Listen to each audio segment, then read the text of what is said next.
കേരളത്തിന്റെ ഒരു അവസ്ഥയെ ദൈവത്തിന്റെ നാടാണെന്നാ പേര്. താമസിക്കുന്ന മുഴുവൻ സാത്താന്മാരും. എന്ത് പറ്റി തോമാസേ? ഇന്നത്തെ കണ്ടില്ലേ? പരമല ലോക്കൽ CPM-ന്റെ ലോക്കൽ കമ്മിറ്റിയുടെ പേരിൽ ഇവിടുന്ന് രാത്രി അരി കടത്തിക്കൊണ്ടിരിക്കുക. 2 ബൈക്കിൽ 2 കരി ഇപ്പൊ പോയി. ദൈവമേ, ശുക്രൻ മൂലത്തിലാണല്ലോ അടിച്ചത്. ഇപ്പൊ കവളത്തും അടിച്ചു. ഇപ്പൊ എയ്സിനകത്ത് അരി കടത്താൻ വേണ്ടി ലോക്കൽ കമ്മിറ്റി സെക്രട്ടറി ഷാജിയുടെ നേതൃത്വത്തിലാണ് ഈ ചെമ്മാടത്തിലെ പരമല ആശുപത്രിയിലെ പരമല സെമിനാരിയിലെ ഈ ക്യാമ്പ് നടന്നുകൊണ്ടിരിക്കുന്നത്.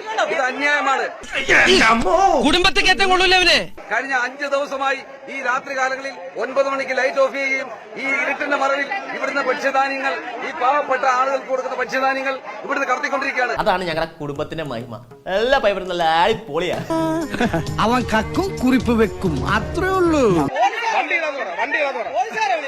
ഇവിടുത്തെ പോലീസ് ജീപ്പിന്റെ ടയർ വരെ അവൻ ഊരിക്കൊണ്ടുപോയി. അത്യാവശ്യത്തിന് ആർക്കോ കൊടുക്കാനെന്ന് പറഞ്ഞൊരു കുറിപ്പ് എഴുതി വെച്ചിട്ട് വണ്ടി ഇപ്പൊ കട്ടപ്പുറത്താ. കണ്ടോ ഹാൻഡിക്യാപ്ഡ് ആയിട്ട് കിടക്കുന്നു. ആ കംപ്ലൈന്റ് ഞങ്ങൾ ആരോട് പറയും? കടത്താൻ വേണ്ടി കൊണ്ടുവന്നിരിക്കുക.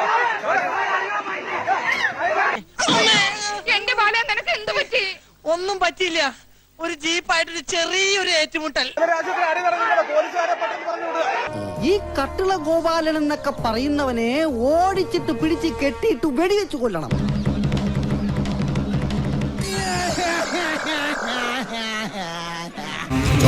വീണ മണ്ണിൽ നിന്നുയർന്നു വന്ന പൂമരം. ജയ്ക്ക് ചിന്തയേറെ വെള്ള പൂച്ചി തോൽക്കവേ. നോക്കുവിൻ സഖാക്കളെ, നമ്മളെറിഞ്ഞ ക്യാപ്സൂളുകൾ ചാനലുകാർ തൂത്തുവാരി വേസ്റ്റ് കൊട്ടയിലിട്ടിതാ. ലാൽ സലാം, ലാൽ സലാം.